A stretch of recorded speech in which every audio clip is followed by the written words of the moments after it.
मैंने उससे इजहार किया दिल की सरकार बनाने दो, तुम करो समर्थन चाहत का यह गठबंधन हो जाने दो। मेरे चश्मे से चार हुई आंखों से आंखें चार करो, बन जाओ मेरी घरवाली और ये घरवाला स्वीकार करो।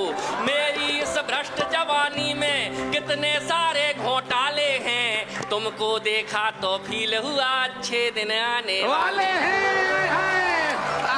सुनकर मेरे मन की बातें वो रूपवती शर्माई बड़ी, नाखून चबाती जाती थी और हिलती जाती खड़ी खड़ी। फिर हुआ अचानक कुछ ऐसा ये आंखें मेरी गोल हुई, मेरी चाहत वाली बातें गश खाकर डामाडोल हुई। मैं चक्कर खाकर घूम गया जैसे ही उसने मुंह खोला, मुत्तो दी तुम ते प्याल हुआ ओ दी पपती तौला।